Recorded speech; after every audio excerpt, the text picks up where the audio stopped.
5 taon ng pagsisilbi, isang gabi ng pagtatraydor. Akala ko, singsing ng katapatan ang isusuot mo sa akin sa harap ng lahat, Marco. Pero sa isang iglap, itinapon mo ako na parang basurang walang halaga para sa isang babaeng mayaman. Dinuraan ninyo ang aking dangal, ngunit tandaan ninyo, ang bawat luhang pumatak ngayong gabi ay magiging lason na uubos sa inyong kasakiman. Handa na ba kayong makita ang babaeng pinatay ninyo ang puso, ngunit muling mabubuhay para bawiin ang lahat? Sino nga ba ang huling tatawa? Huwag kang mag-alala. Sophia darling, si Elaine? She's just a glorified maid, isang basahan na ginamit ko para kuminang mo ang buhay ko. Pagkatapos ng gabing ito, itatapon ko na siya sa kung saang basurahan siya nanggaling. Ang boses ni Marco ay parang isang matalim na balisong na dumaan sa pandinig ni Elaine. Nakatayo siya sa likod ng makapal na kurtina ng beranda. Hawak ang isang maliit na kahon na naglalaman ng relong matagal niyang pinag-ipunan. 5 taon. 5 taon niyang tinuwid ang bawat lukot sa buhay ni Marco. Siya ang gumigising ng maaga para ihanda ang kape nito. Siya ang naglalaba ng mga polo nitong kailangang laging perpekto ang pagkakaplansa. At siya ang utak sa likod ng mga matagumpay na presentasyon nito sa opisina. Ngunit sa isang iglap, ang lahat ng pagod at pagmamahal na yon ay nauwi lamang sa salitang basahan. Dahan-dahang napatingin si Elaine sa kanyang sariling mga kamay. Namumula ang kanyang mga daliri.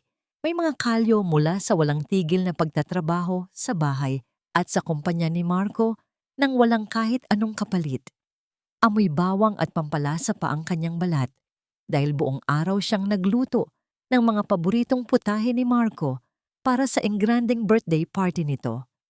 Sa kabilang banda, si Sofia ay nakatayo doon, nagniningning sa kanyang mamahaling gown, amoy mamahaling pabango, at walang bahid ng hirap ang mga kamay. Isang mapait na ngiti ang gumuhit sa mga labi ni Elaine habang nararamdaman niya ang unti-unting pagbigat ng kanyang dibdib. Ang bawat tibok ng kanyang puso ay parang paghampas ng martilyo sa isang basag na salamin. Hindi siya makahinga. Ang hangin sa paligid ay tila naging lason na sumasakal sa kanyang lalamunan. Nanlalamig ang kanyang mga paa at kamay, at ang maliit na kahon ng regalo ay dahan-dahang dumulas mula sa kanyang pagkakahawak, bumagsak sa malambot na alpombra nang walang ingay. Ngunit ang epekto nito sa kanyang kalooban ay mas malakas pa sa pagsabog ng isang bulkang kay raming taon ng nananahimik. Lumabas si Marco at Sofia sa gitna ng bulwagan, kung saan ang lahat ng mga bisita ay naghihintay. Kabilang doon ang ina ni Marco na si Aling Rosa, na nakasuot ng mga alahas na si Elaine rin ang bumili gamit ang kanyang maliit na sahod noon. Kinuha ni Marco ang mikropono.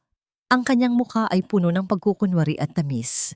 Sa gabing ito, sa aking ika-30 kaarawan, nais kong ipakilala ang babaeng magiging katuwang ko sa habang buhay. Sofia, ikaw ang aking liwanag, ang aking reyna. Marco knelt on one knee, holding a diamond ring that glittered cruelly under the chandelier's light. Will you marry me? Ang palakpakan ng mga tao ay parang mga kulog na bumibingi kay Elaine.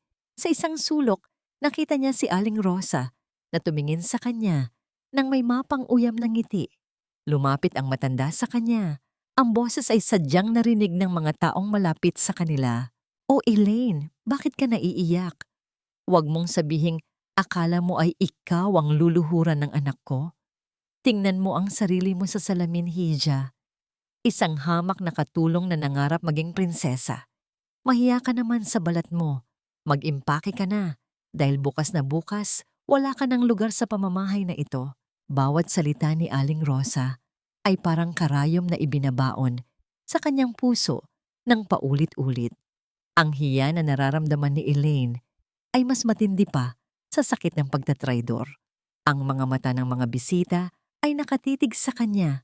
May awa, may pang-uuyam, at may mga nagbubulungan tungkol sa kanyang kawalang halaga.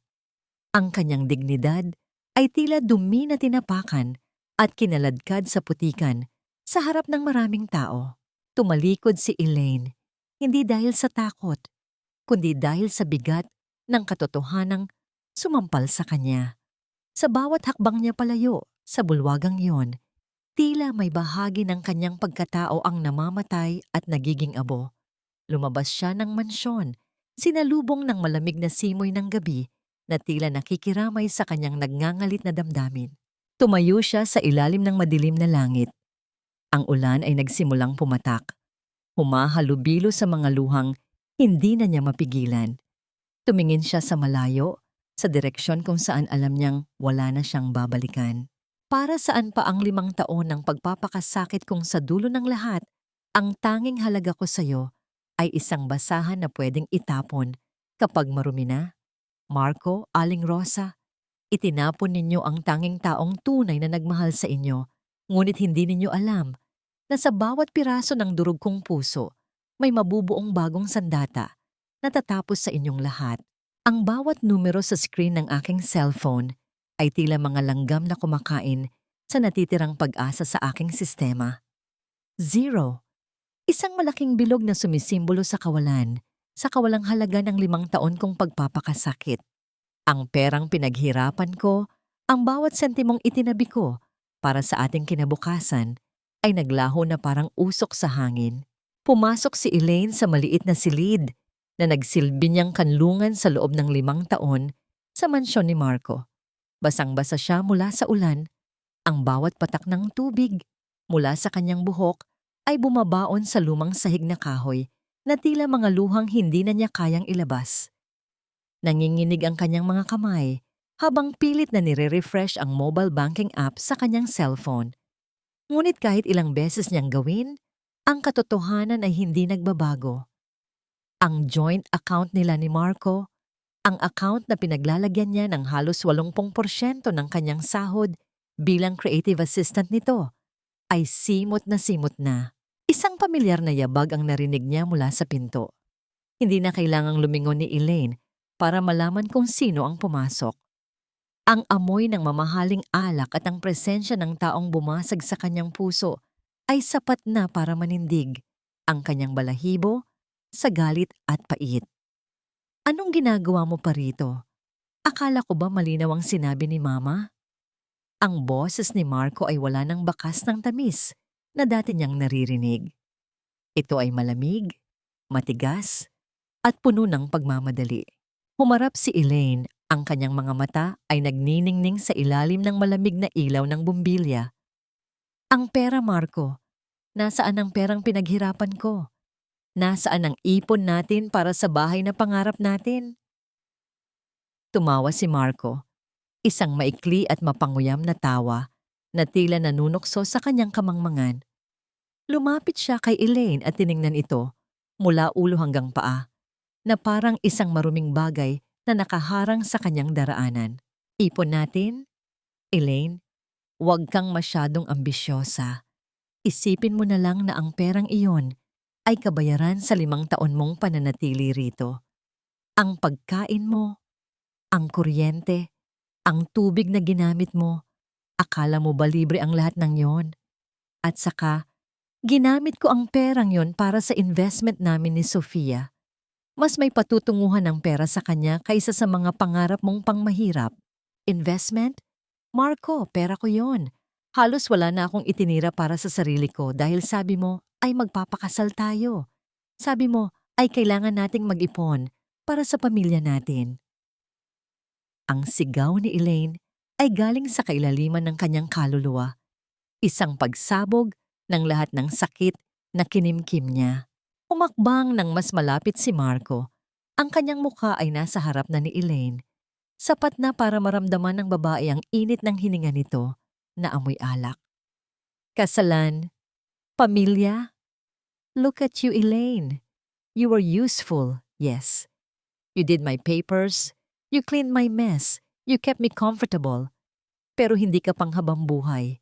Si Sofia ang kailangan ko para umangat ang kumpanya. Siya ang may koneksyon. Siya ang may pera. Ikaw? You should be thankful na pinatira kita rito ng matagal. Ngayon, huwag kang mag-eskandalo. Kunin mo ang mga gamit mo at umalis ka na. Bago ko patawagin ang mga security, tinalikuran siya ni Marco Tila ba ang 5 taon nilang pagsasama ay isang basurang madaling itapon sa gilid ng daan.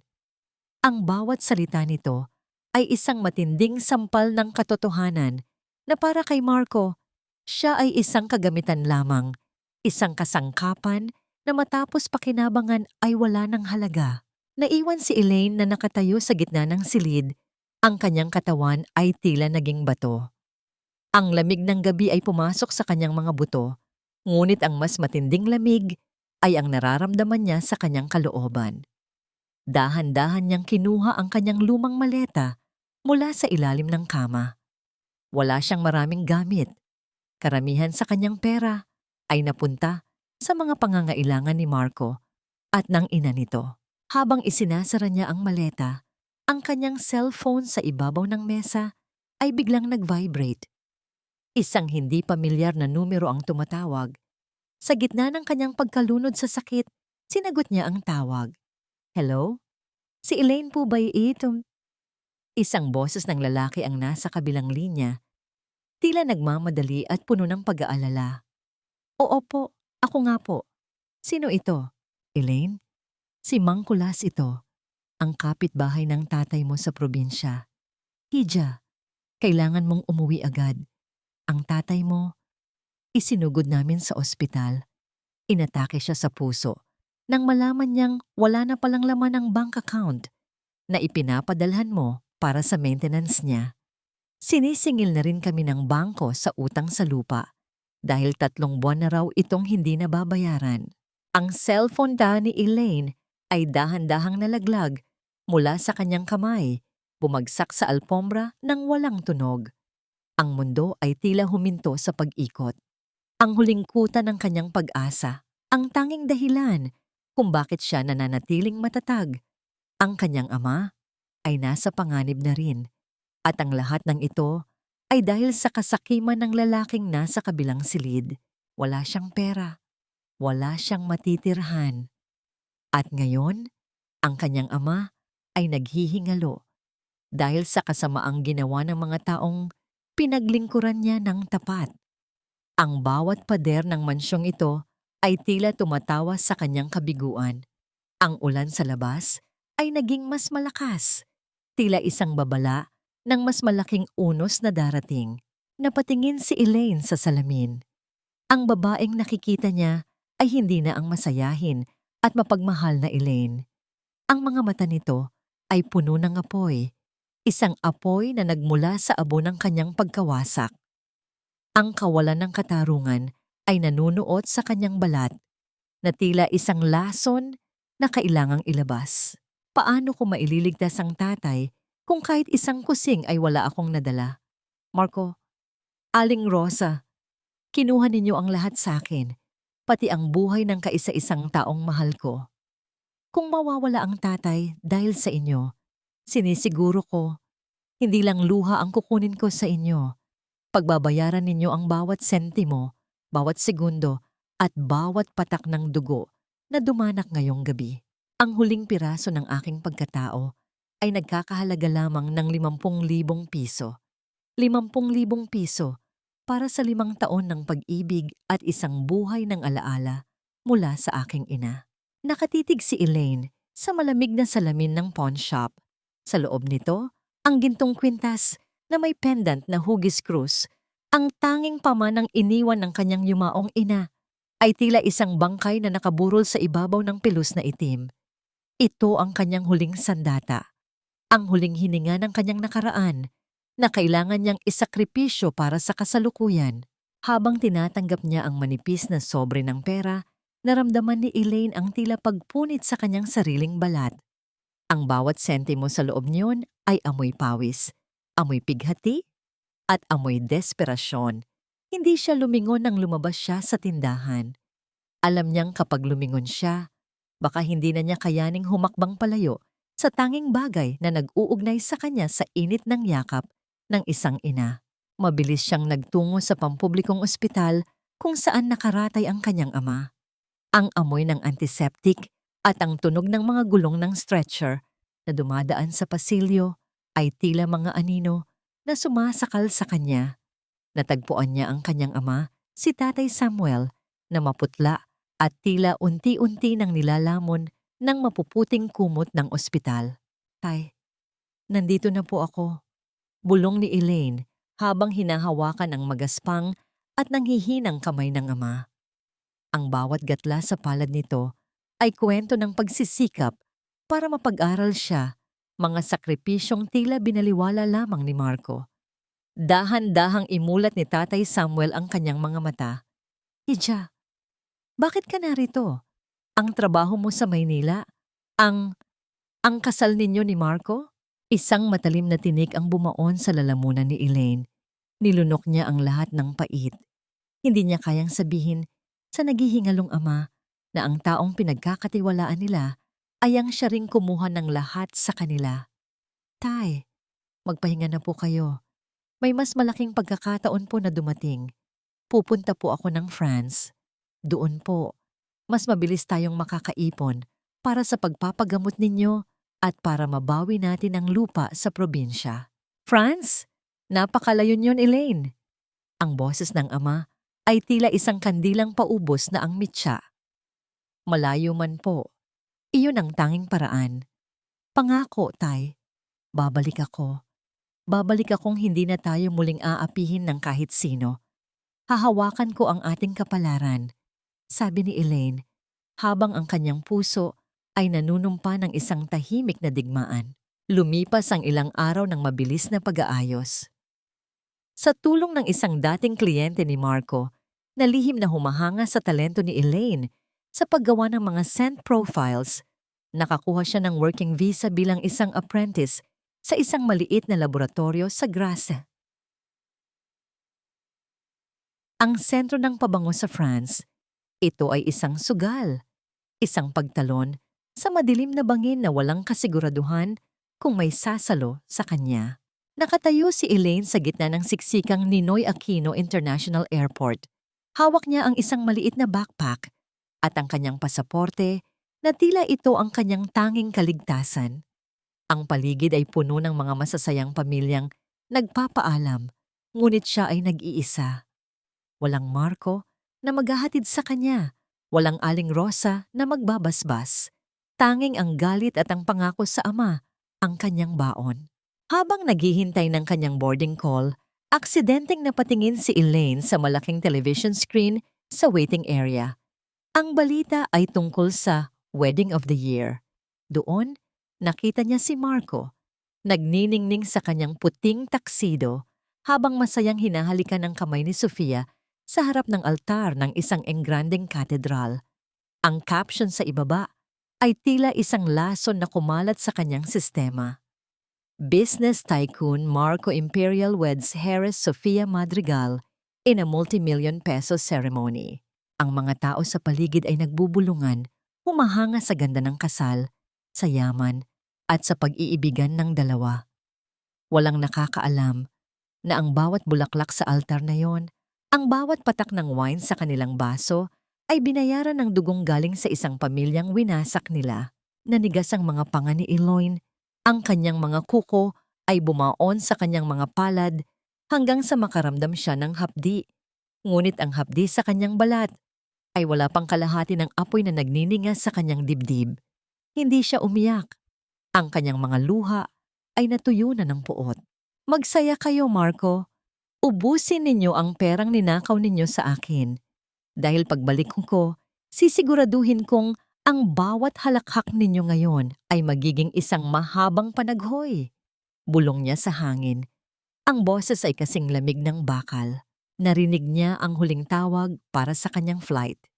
Isang huling tingin sa screen, isang huling paghinga ng hangin ng Pilipinas na puno ng usok at sakit. Tumalikod si Elaine at naglakad patungo sa tunnel ng eroplano. Sa bawat hakbang niya palayo, ang dating Elaine ay unti-unting naglalaho at isang bagong babae ang isinisilang sa dilim. Isang babaeng wala ng takot, wala ng awa at may layuning higit pa sa pagbawi ng nawala. Habang umaangat ang eroplano, nakita ni Elaine ang mga ilaw ng Maynila na tila mga bituing unti-unting namamatay. Sa kanyang isipan, isang imahe ang malinaw. ang mukha ni Marco sa gitna ng kanyang kasal. Ngunit sa pagkakataong ito, hindi na siya ang biktima. Siya na ang bagyong darating na walang babala.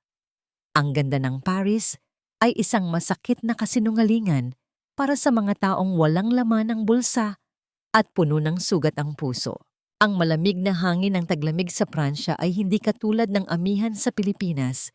Ito ay isang malupit na dampi na tila gustong bumaon hanggang sa kaibuturan ng mga buto ni Elaine, isang paalala na siya ay isang dayuhan sa lupang hindi marunong maawa. Nakatayo siya sa harap ng isang maliit at lumang gusali sa isang makitid na eskinita ng Paris kung saan matatagpuan ang l'essence de vie, isang maliit na paggawa ng mga tradisyonal na pabango. Ito ang kanyang bagong mundo. Isang basement na amoy matapang na kemikal, amoy lumang kahoy, at amoy ng mga pangarap na pilit ibinabangon mula sa pagkakalunod. Sa loob ng 3 buwan, ang mga kamay ni Elaine na dating tahi-tahi ang mga polo ni Marco ay naging magaspang at sugatan dahil sa walang tigil na paghuhugas ng mga kristal na bote ng pabango. Ang kanyang mga daliri ay namamanhid sa bawat paglubog sa malamig na tubig, ngunit tinitiis niya ang lahat. Ang bawat hapdi ay iniaalay niya sa kanyang ama na naghihintay ng balita sa Pilipinas. Isang hapon, habang abala si Elaine sa pag-aayos ng mga selyadong vial, bumukas ang pintuan ng laboratorio. Isang lalaki ang pumasok. Matangkad, nakasuot ng itim na overcoat at may dalang aura ng awtoridad na tila nagpapatigil sa paggalaw ng lahat ng tao sa loob. Siya si Adrian, ang mailap at istriktong maestro ng laboratorio na bihirang bumaba mula sa kanyang opisina sa itaas. Madam, ang sabi ko ay kailangang malinis ang bawat sulok ng mga boteng ito. Bakit may bahid pa ng alikabok ang isang ito? Ang boses ni Adrian ay mababa, ngunit may talim na tila kayang humiwa sa katahimikan ng silid. Dahan-dahang itinaas ni Elaine ang kanyang paningin. Paumanhin po, Monsieur. Lilinisin ko pong muli. Sagot niya sa wikang Pranses na pilit niyang pinag-aaralan gabi-gabi sa kabila ng pagod. Tiningnan siya ni Adrian ng matagal. Hindi ito ang tingin ng pagnanasa, kundi isang mapanuring titig na tila binabasa ang bawat hibla ng kanyang pagkatao. Napansin ni Adrian ang nanginginig na mga kamay ni Elaine at ang peklat sa kanyang braso. Isang alaala ng pagkakataong napaso siya habang nagsisilbi kay Aling Rosa noon. Precision is not an option here, it is the law. Kung hindi mo kayang sumunod sa pamantayan, marahil ay nagkakamali ka ng lugar na pinuntahan. Dagdag ni Adrian bago tumalikod ng walang kahit anong emosyon. Ang mga salitang iyon ay tila isang malakas na tulak kay Elaine sa gilid ng bangin. Ang pagod, ang gutom, at ang pangungulila sa ama ay tila nagsama-sama para yanigin ang kanyang katatagan. Sa sobrang pagmamadali niyang ayusin ang mga bote para patunayang mali ang hinala ni Adrian.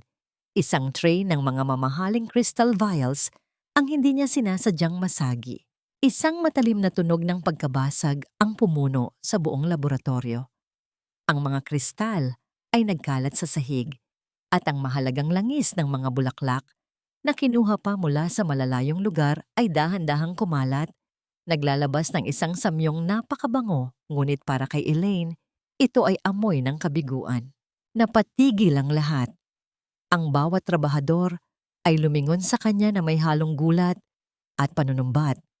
Nanigas si Elaine sa kanyang kinatatayuan. Ang kanyang hininga ay tila naputol. Ang halaga ng mga nabasag na bote ay sapat na para ibalik siya sa Pilipinas nang walang dala. Sapat na para mawalan siya ng trabaho at maputol ang suportang ipinapadala niya para sa kanyang ama. Muling humarap si Adrian. Ang kanyang mukha ay mas malamig pa sa yelo ng Paris. Lumapit siya sa nagkalat na mga kristal at tumingin kay Elaine na ngayon ay namumutla at tila hihimatayin na sa takot. Alam mo ba kung gaano kahirap makuha ang essence na ito? Alam mo ba kung ilang buwan ang iginugol para lamang sa isang patak niyan? Ang boses ni Adrian ay wala ng talim, ngunit ang katahimikan nito ay mas nakakatakot. Monsieur, babayaran ko po. Ibabawas ko po sa sahod ko. Nauutal na sabi ni Elaine habang ang kanyang mga mata ay nagsisimulang mangilid ng luha. Mga luhang pilit niyang ipinangakong hindi na muling lalabas. Sahod? Kahit 10 taon kang magtrabaho rito bilang tagahugas, hindi mo mababayaran ang nawalang oras at sining na ito. Inilabas ni Adrian ang kanyang panyo at pinunasan ng isang patak ng langis sa kanyang sapatos. Umalis ka na. I don't need a clumsy amateur in my sanctuary. Ang mundong binuo ni Elaine sa loob ng 3 buwan ay tila gumuho sa isang iglap. Ang pangako niya sa ama, ang pangarap niyang pagbangon, at ang tanging pag-asang natitira sa kanya ay tila naglaho kasabay ng usok ng mga nabasag na pabango. Tumayo si Elaine sa gitna ng mga basag na kristal. Ang kanyang puso ay muling nadudurog, kasing pira-piraso ng mga bote sa kanyang paanan. Tatanggapin na ba niya ang pagkatalo? Babalik na ba siya sa Pilipinas na isang bigo, habang si Marco at Sofia ay patuloy na nagdiriwang sa kanilang kasamaan? O mayroon pa bang natitirang lakas sa ilalim ng kanyang mga sugat para baguhin ang hatol ng tadhanang ito? Ang sining ng pabango ay hindi lamang tungkol sa amoy. Ito ay tungkol sa pag-alala sa mga bagay na pilit nating ibinabaon sa limot. Hindi gumalaw si Elaine mula sa pagkakaluhod sa gitna ng mga basag na kristal. Ang bawat piraso ng salamin ay tila kumikinang na parang mga pangungutya sa kanyang kasawian. Ngunit sa gitna ng matapang at magkahalong amoy ng mga natapon na essence, may isang bagay na nagpabago sa takbo ng kanyang isipan. Sa halip na tumayo at umalis ng may lungkot, dahan-dahan niyang ipinikit ang kanyang mga mata. Nilunok niya ang bara sa kanyang lalamunan at huminga ng malalim, hinahayaang pumasok ang samyo sa kanyang sistema. Ang pinaghalong bergamot mula sa Italia, ang tamis ng jasmine na pinitas bago magbukas ang araw, at ang pait ng sandalwood na galing sa matatandang puno. Bulong ni Elaine, ang kanyang boses ay mahina, ngunit puno ng kasiguraduhan. Ngunit may mali, Monsieur. Ang huling note ng pabangong ito ay hindi sapat para takpan ang pait ng base oil. Kaya siguro nahihirapan kayong makuha ang perpektong timpla. Napatigil si Adrian sa kanyang paghakbang palayo. Dahan-dahan siyang lumingon, ang kanyang mga kilay ay nagsalubong sa gulat at pagtataka. Walang sino man sa laboratoryong yon, kahit ang mga veteranong chemist, ang nakatukoy sa mga sangkap ng kanyang lihim na formula sa pamamagitan lamang ng pang-amoy sa gitna ng kaguluhan. Anong sabi mo? Ang tanong ni Adrian. Ang kanyang boses ay mas mababa na ngayon. Tila sinusukat ang bawat salitang bibitawan ng Pilipina. Tumayo si Elaine, hindi alintana ang isang maliit na hiwa sa kanyang daliri na naglalabas ng dugong kasing kulay ng mga rosas. Ang l'essence de vie ay naghahanap ng buhay, Monsieur. Pero ang timplang ito ay puno ng pait. Kung daragdagan ninyo ito ng isang patak ng katas ng sampagita mula sa aking bayan, ang pait ay magiging isang matamis na alaala. Iyon ang kulang. Lumapit si Adrian kay Elaine. Ang distansya sa pagitan nila ay naging sapat na para marinig ng babae ang mahinang paghinga ng lalaki. Kinuha ni Adrian ang kamay ni Elaine, ang kamay na sugatan at magaspang, at tiningnan ang sugat nito. Walang salita.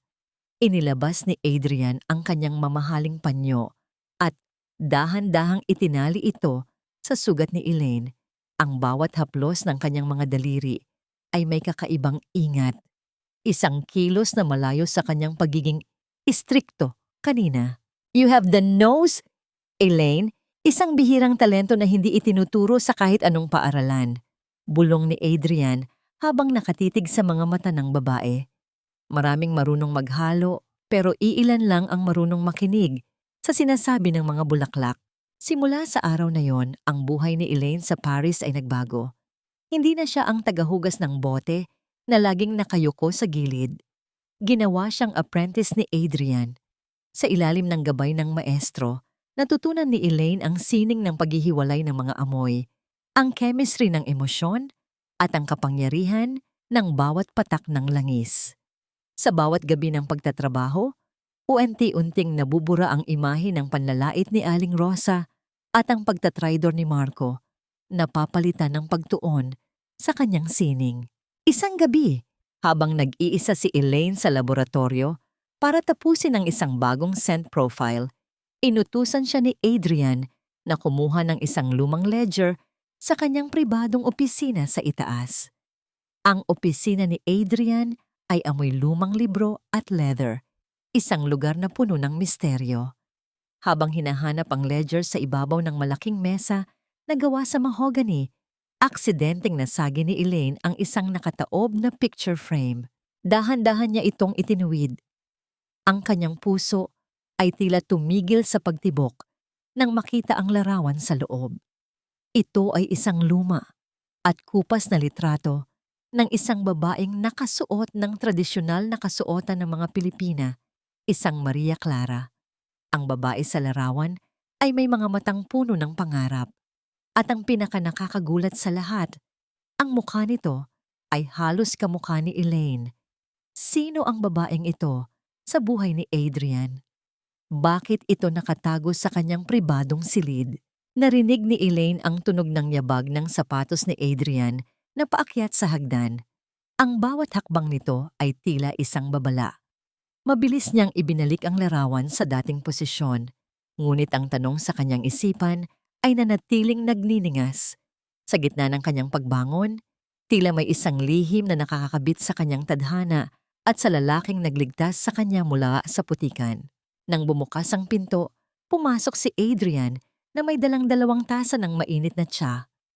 Tiningnan niya si Elaine nang may malalim na ekspresyon, isang tinging tila may gustong sabihin, ngunit pinipigilan ng isang madilim na nakaraan. Nahanap mo ba ang hinahanap mo, Elaine? Ang tanong ni Adrian. Ang kanyang tinig ay may halong babala at lungkot. Napahigpit ang hawak ni Elaine sa ledger. Ang samyo ng tsa ay humalo sa amoy ng lumang papel, ngunit ang mas matapang na amoy sa silid na iyon ay ang amoy ng isang lihim na hindi pa handang mabunyag. Ang bawat sugat ay may sariling kwento, ngunit hindi lahat ng kwento ay kailangang magtapos sa sakit.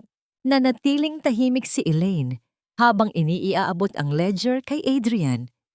Ang panyo nitong nakatali sa kanyang daliri ay tila naging isang mainit na paalala ng presensya ng lalaking ito sa kanyang buhay. Hindi siya nagtanong tungkol sa larawan, ngunit ang kuryosidad ay tila isang maliit na apoy na unti-unting kumakain sa kanyang konsentrasyon. Masyadong mabigat ang hangin dito sa loob, Elaine. Sumama ka sa akin. Pagbasag ni Adrian sa katahimikan, naglakad sila patungo sa pampang ng Seine River. Ang gabi sa Paris ay pinalamutian ng mga ilaw na sumasalamin sa tubig, tila mga gintong barya na itinapon ng tadhana. Ang malamig na simoy ng hangin ay humahaplos sa mukha ni Elaine, dala ang samyo ng basang semento at ang amoy ng mga bakeries sa malayo. Hindi katulad ng ingay sa Maynila, ang katahimikan dito ay may dalang kapayapaan na ngayon lang naramdaman ni Elaine sa loob ng 5 taon. Ang babaeng nasa larawan. Siya ang aking lola, biglang sabi ni Adrian habang nakatingin sa malayo. Ang kanyang boses ay tila isang lumang musika na puno ng pangungulila. Siya ay isang Pilipina na dinala rito ng aking lolo noong panahon ng digmaan. Siya ang unang nagturo sa akin na ang bawat bulaklak ay may kaluluwa. Nang makita kita sa laboratorio, hindi lang ang mukha mo ang nagpaalala sa kanya, kundi ang katatagan sa iyong mga mata. Naramdaman ni Elaine ang isang mainit na daloy ng emosyon sa kanyang dibdib. Ang pag-aakalang siya ay pinili lamang dahil sa kanyang talento ay napalitan ng isang mas malalim na koneksyon. Hindi siya nag-iisa sa mundong ito na may bitbit na nakaraan. 5 taon, Adrian, bulong ni Elaine. Sa unang pagkakataon ay tinawag niya ang lalaki sa pangalan nito nang walang monsieur. 5 taon kong ibinigay ang lahat sa isang taong itinuring akong basura. Akala ko, wala na akong halaga. Akala ko, ang amoy ko ay amoy ng kabiguan na hinding-hindi na mawawala. Huminto si Adrian sa paglalakad at humarap kay Elaine. Sa ilalim ng malabong ilaw ng poste, ang mga mata ni Adrian ay tila naging mga salamin na nagpapakita ng tunay na ganda ni Elaine. Isang gandang hindi nakadepende sa kahit sinong lalaki. Dahan-dahang itinaas ni Adrian ang kanyang kamay at inayos ang scarf na nakabalot sa leeg ni Elaine. Ang kanyang mga daliri ay bahagyang dumampi sa balat ng babae, isang hawak na puno ng pag-iingat at respeto. Ang mga taong hindi marunong magpahalaga sa iyo ang siyang may depekto, hindi ikaw. Mababa ang boses ni Adrian, puno ng determinasyon. Sa mundo ng pabango, ang pinakamahalagang sangkap ay madalas na nakukuha mula sa pagkadurog. Kailangang durugin ang petals para makuha ang pinakamatamis na scent. You were crushed, Elaine, and now you are blooming. Ang distansya sa pagitan nila ay unti-unting naglaho. Naamoy ni Elaine ang pabango ni Adrian, isang kakaibang timpla ng cedarwood at malamig na ulan. Ito ay amoy ng kaligtasan. Ramdam niya ang mabilis na tibok ng kanyang puso na tila nakikipag-unahan sa agos ng ilog. Sa isang sandali, tila hihinto ang mundo. Ang mga labi ni Adrian ay bahagyang lumapit, sapat na para maramdaman ni Elaine ang init ng hininga nito. Isang kilig na hindi niya kailanman naramdaman kay Marco ang gumapang sa kanyang buong katawan. Isang pakiramdam na siya ay pinahahalagahan, hindi dahil sa maaari niyang ibigay, kundi dahil sa kung sino siya. Ngunit bago pa man magtagpo ang kanilang mga labi, ang cellphone ni Elaine sa loob ng kanyang bulsa ay nag-vibrate ng sunod-sunod. Ang ingay nito ay tila isang bastos na paalala ng mundong pilit niyang tinatakasan. Napalayo si Elaine ng bahagya, hinihingal at namumula ang mga pisngi. Kinuha niya ang telepono at nakita ang isang email mula sa Pilipinas. Ito ay mula sa isang dating kasamahan sa opisina ni Marco. Elaine, kailangan mong malaman ito. Nagkakagulo rito. Ang kumpanya ni Marco ay nahaharap sa malaking demanda dahil sa mga pekeng sangkap na ginamit nila sa kanilang bagong linya ng produkto. Sofia is blaming everything on Marco at ang pamilya nila ay unti-unti nang nagkakawatak-watak. Pero ang masama, hinahanap ka ni Marco. Ginagamit niya ang pangalan mo. Sinasabi niyang ikaw ang may akda ng mga formulang iyon bago ka umalis. Pinapalabas niyang ikaw ang may kasalanan ng lahat. Ang init na naramdaman ni Elaine kanina ay biglang naging yelo. Ang galit na pilit niyang pinatutulog ay muling nagising. Mas matindi at mas mapait. Hindi pa tapos ang nakaraan sa kanya. Hindi pa kontento si Marco sa pagkuha ng kanyang pera at dignidad. Ngayon, pati ang kanyang profesional na dangal ay pilit nitong dinudumihan. Tumingin si Elaine kay Adrian. Ang kanyang mga mata ay puno ng determinasyon at sakit. Hindi nila ako titigilan hanggat hindi nila ako tuluyang napapabagsak, Adrian. Hinawakan ni Adrian ang mga balikat ni Elaine, matatag at hindi bumibitaw. Kung gayon, huwag ka lang basta bumangon, Elaine. Bumalik ka doon at ipakita mo sa kanila kung anong klaseng bagyo ang binuo nila. Sa gitna ng kagandahan ng Paris, isang bagong plano ang nabuo sa isipan ni Elaine. Ang kanyang paghihiganti ay hindi na lamang tungkol sa pera. Ito ay tungkol sa pagbawi sa kanyang pangalan. At sa pagkakataong ito, hindi na siya mag-iisa. Ang isang patak ng pabango ay kayang bumuhay ng isang patay na alaala, ngunit ang isang obra maestra ay kayang pumatay sa isang madilim na kahapon. Sa loob ng sumunod na 2 taon, ang laboratorio ng L'Essence de Vie ay naging kanlungan at digmaan ni Elaine. Hindi na siya ang babaeng nanginginig, ang mga kamay sa harap ng mga kristal na vial. Ngayon, ang bawat galaw niya ay may tiyak na indayog, isang sayaw sa pagitan ng agham at sining. Sa ilalim ng mapanuring mga mata ni Adrian, unti-unting hinasa ni Elaine ang kanyang kakayahan hanggang sa maging kasing talas ito ng brilyante. Isang gabi, habang ang buong Paris ay natutulog sa ilalim ng kumot ng niebe, Nanatiling gising si Elaine sa harap ng kanyang mesa. Sa kanyang harap ay isang maliit na bote na naglalaman ng isang kulay gintong likido. Ito ang Rebirth, ang kanyang pinakaimportanteng likha. Ibinuhos niya rito ang lahat. Ang tamis ng kanyang mga pangarap noong bata pa, ang anghang ng pagtatraydor ni Marco, ang pait ng panlalait ni Aling Rosa, at ang binitawang pangako sa kanyang ama. Ginamit niya ang base ng French oak moss para sa katatagan, ngunit ang puso ng pabango ay ang essence ng sampagita na lihim niyang ipinadala mula sa Pilipinas. Ang samyo nito ay hindi lamang basta bango. Ito ay amoy ng pag-asa na nagmumula sa gitna ng dumi. Kulang pa ng isang bahagi. Bulong ni Elaine sa sarili. Ang kanyang mga mata ay pagod, ngunit nagniningning. Bumukas ang pinto at pumasok si Adrian. Dala ang init ng kape at ang kanyang palaging nakakalitong titig. Lumapit siya at kinuha ang sample. Dahan-dahang itinuon ang kanyang pangamoy sa likido. Nanatili siyang tahimik sa loob ng ilang minuto na tila tumigil ang oras para kay Elaine. Ang bawat segundo ay tila isang taon ng paghihintay. Ito na yon, Elaine, ang sabi ni Adrian.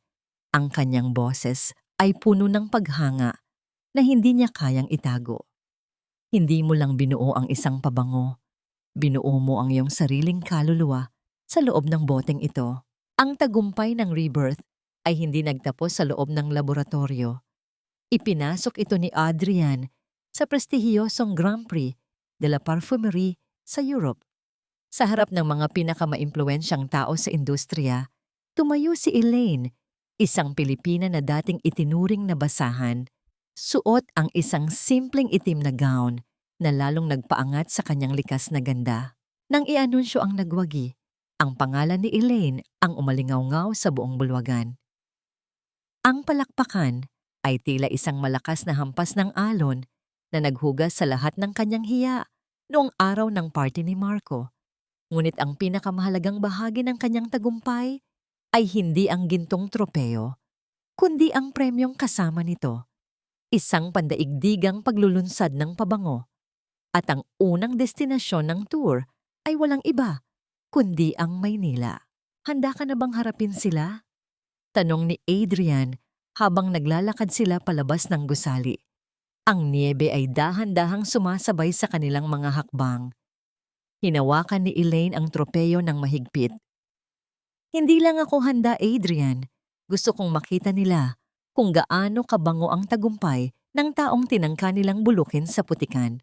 Habang nag-iimpake si Elaine para sa kanyang pagbabalik, isang balita ang nakarating sa kanya mula sa isang social media post sa Pilipinas.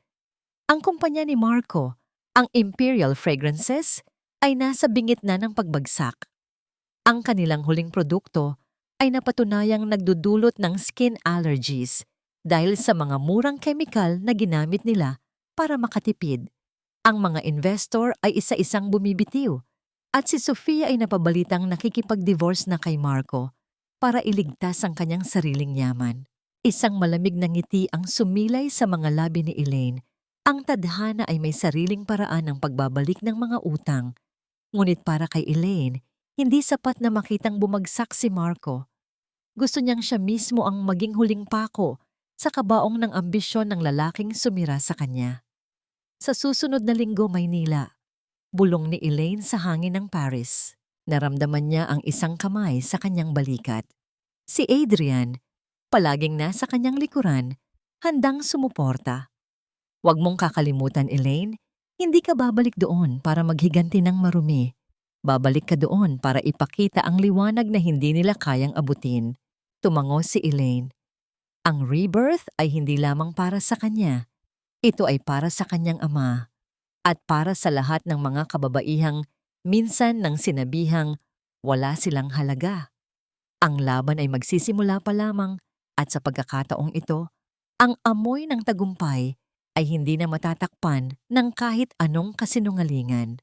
Ang lupang tinapakan ko noon nang may luha at hiya ay siya ring lupang lalakaran ko ngayon nang may dangal at tagumpay. Hindi na ako ang Elaine na inyong itinapon. Ako na ang bagyong hindi ninyo inakalang darating. Ang init at halumigmig ng Maynila. Ang unang sumalubong kay Elaine paglabas niya ng eroplano. Hindi katulad ng malamig at tuyong hangin ng Paris. Ang hangin dito ay amoy ulan, amoy usok, at amoy ng mga alaalang pilit niyang kinalimutan. Ngunit sa pagkakataong ito, hindi siya nangangatal sa takot. Nakasuot siya ng isang eleganteng puting blazer suit, ang kanyang buhok ay maayos na nakastyle, at ang bawat hakbang ng kanyang mamahaling takong ay tumutunog ng may awtoridad sa makinis na sahig ng airport. Sa kanyang tabi ay si Adrian, na tila isang matikas na bantay na hindi humihiwalay. "Welcome home, Elaine," bulong ni Adrian. Ang kanyang boses ay sapat na para pakalmahin ang anumang kaba na natitira sa dibdib ng babae. Ang unang pinuntahan ni Elaine ay hindi ang kanyang hotel, kundi ang maliit na bahay na binili niya para sa kanyang ama sa isang tahimik na subdivision. Nang bumukas ang pinto, tumambad sa kanya ang kanyang tatay Samuel. Hindi na ito ang lalaking nakaratay at tila hihinto na ang hininga sa pampublikong ospital. Ngayon, ang kanyang ama ay maayos na ang pangangatawan, may kulay na ang mga pisngi, at higit sa lahat, may ningning na ang mga mata. "Keisha." "Elaine." Ang boses ng matanda ay nangatal sa tuwa. Dahan-dahang lumapit si Elaine at kinuha ang kamay ng ama para magmano, isang tradisyonal na kilos ng paggalang na matagal niyang hindi nagawa. Nang dumampi ang noo niya sa likod ng palad ng ama, doon lamang tila tuluyang naghilom ang isang malaking bahagi ng kanyang puso. Ang bawat sentimong ipinadala niya mula sa Paris, ang bawat gabing puyat at pagod, ay nagbunga sa kalusugan ng kaisa-isang lalaking tunay na nagmahal sa kanya. "Nandito na po ako, Tay. Hindi na po tayo muling maghihirap," sabi ni Elaine, habang ang mga luha ng kaligayahan ay dahan-dahang gumugulong sa kanyang mga pisngi. Matapos ang madamdaming pagkikita, naghanda si Elaine para sa kanyang pangunahing misyon.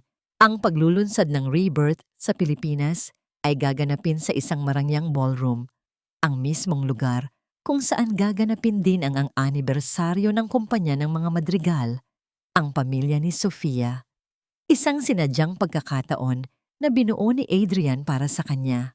Habang nag-aayos sa harap ng salamin, tinitingnan ni Elaine ang kanyang sarili. Wala na ang bakas ng glorified maid. Ang babaeng nasa salamin ay isang reyna, matatag, matalino, at mapanganib para sa kanyang mga kaaway. "Nakarating na ang balita, Elaine," sabi ni Adrian habang ipinapatong ang isang itim na envelope sa parandalo sa mesa. Inimbitahan ng Imperial Fragrances sa gala bukas. Desperado na si Marco.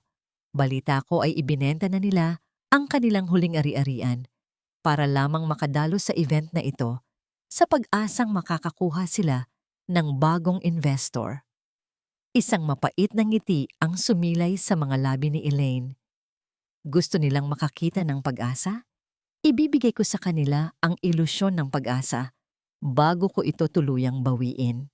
Kinabukasan, ang gabi ng gala ay puno ng mga nagniningning na bituin at mga pinakamaimpluwensyang tao sa bansa. Sa gitna ng karamihan, nakita ni Elaine ang dalawang pamilyar na anino.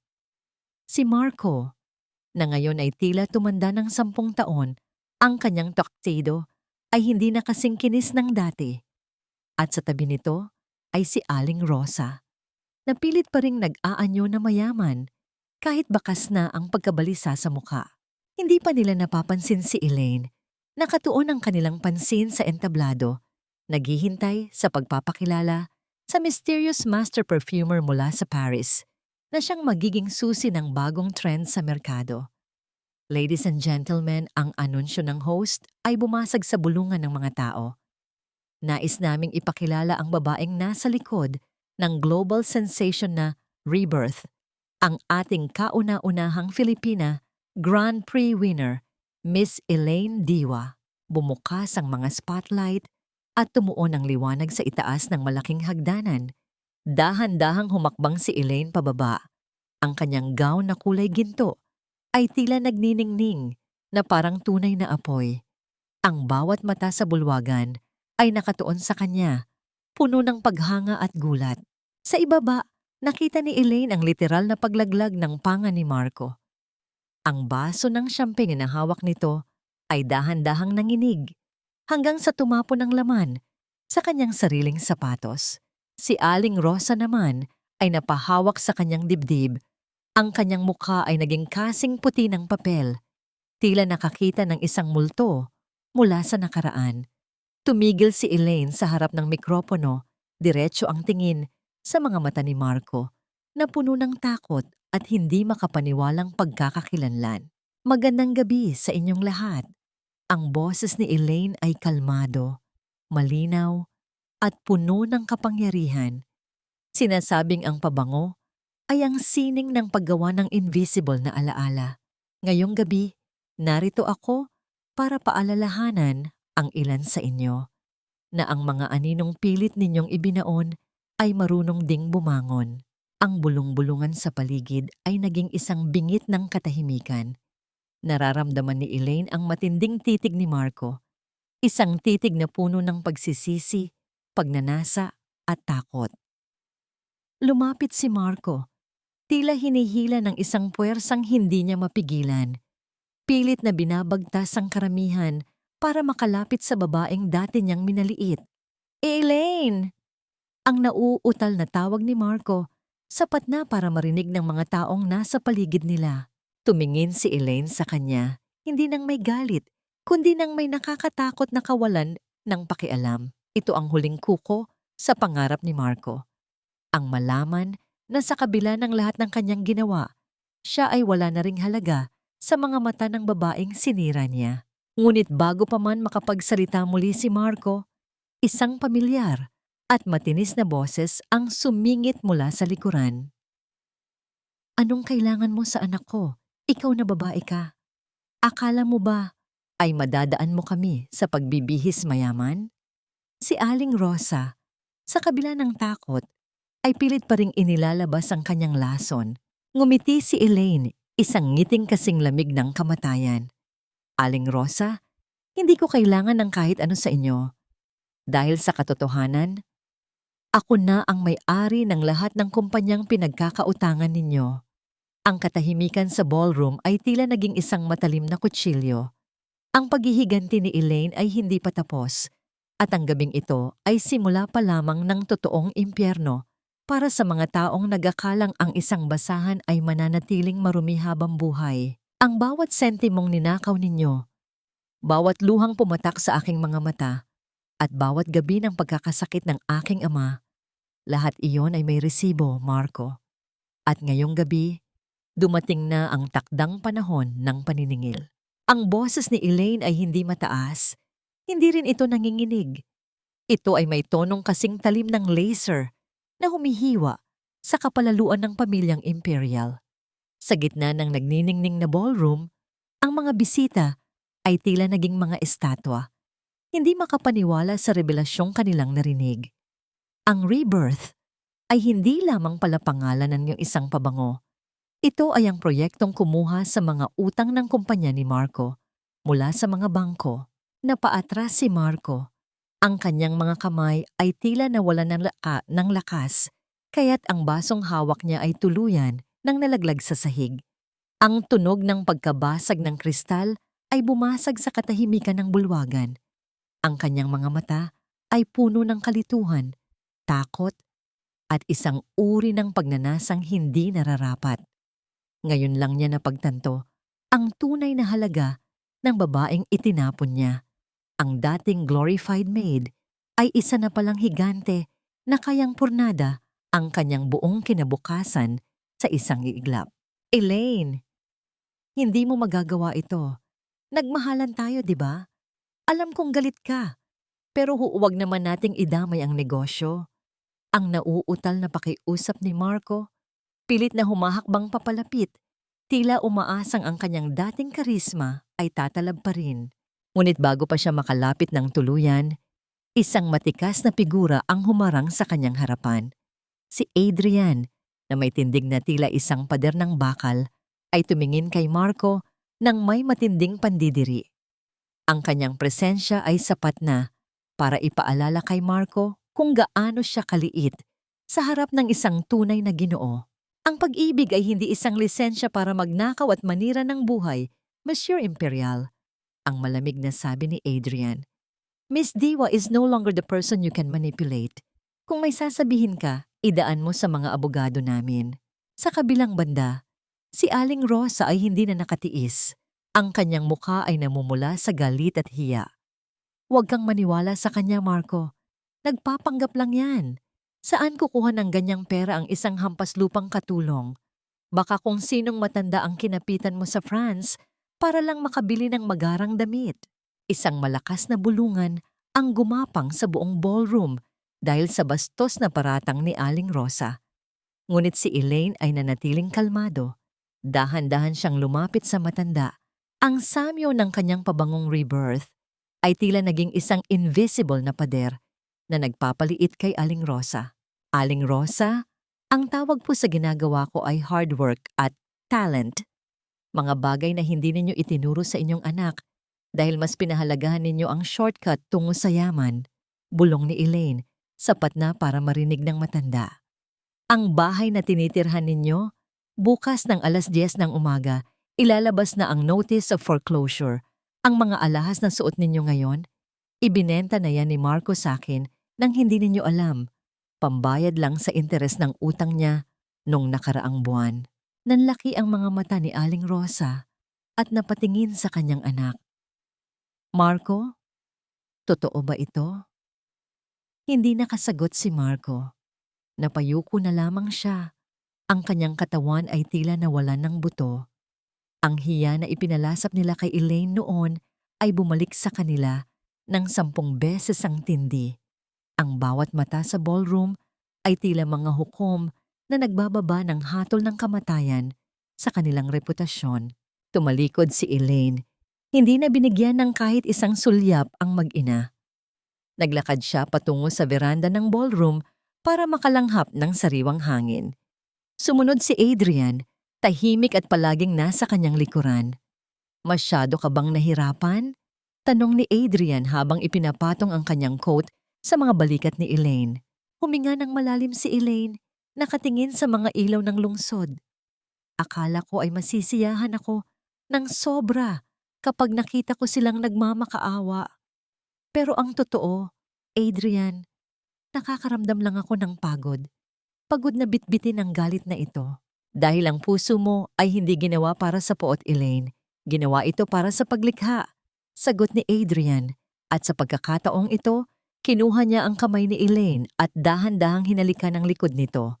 Hayaan mong ang batas na ang tumapos sa kanila. Ang gabi mo ay para sa iyong tagumpay. Ngunit ang katahimikan ng gabi ay muling nabulabog nang biglang pumasok si Sofia sa beranda. Hinihingal at ang makeup ay bahagyang gulo. May hawak siyang isang envelope na tila kanina pa niya gustong ipakita. Elaine! Teka! Sigaw ni Sofia. Tiningnan niya si Marco na sumusunod din sa kanya. Marco, tapos na tayo. Pero Elaine, bago ka magdiwang, kailangan mong makita ito. Ang formulang sinasabi ni Marco na, ninakaw mo? May ebidensya ako na siya mismo ang nag-utos na pekein ang mga dokumento para ipakulong ka sa sandaling bumalik ka ng Pilipinas. He planned this, Elaine. He wanted to blackmail you into saving the company. Napatigil si Elaine. Ang pait na akala niya ay tapos na, ay may mas malalim pa palang ugat.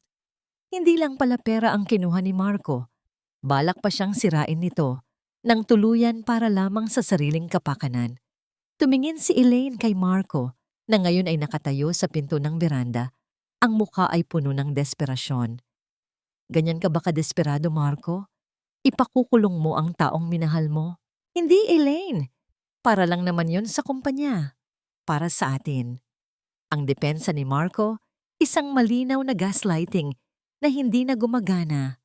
Sa gitna ng tensyon, narinig ang tunog ng mga yabag ng sapatos ng mga pulis na papasok sa ballroom. Ang dangling mystery ng gabi ay nabunyag na. Hindi lang foreclosure ang hinarap ni Elaine, kundi isang formal na demanda para sa estafa at falsification of documents laban kay Marco Imperial. Marco Imperial, you are under arrest. ang anunsyo ng opisyal. Habang kinakaladkad si Marco palayo, ang kanyang mga mata ay nakatitig pa rin kay Elaine, nagsusumamo, habang si Aling Rosa ay humahagulgol sa sahig. Humihingi ng awa sa mga taong dati niyang minaliit. Tumayo si Elaine sa tabi ni Adrian, pinapanood ang pagguho ng toring binuo sa kasinungalingan. Ang samyo ng gabi ay naging mas malinis, tila nahugasan ng ulan ng hustisya.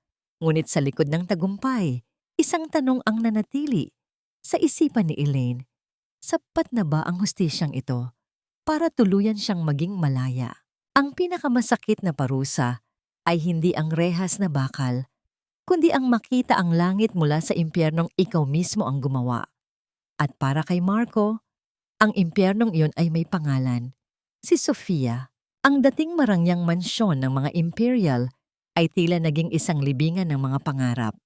Bagamat nakalabas si Marco dahil sa pansamantalang piyansa na binayaran ng natitirang yaman ni Sofia, ang kalayaang tinatamasa niya ay mas masahol pa sa loob ng kulungan.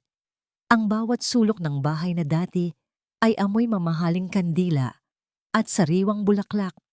Ngayon ay amoy ng panis na pagkain, alikabok at ang nakakasulasok na amoy ng galit.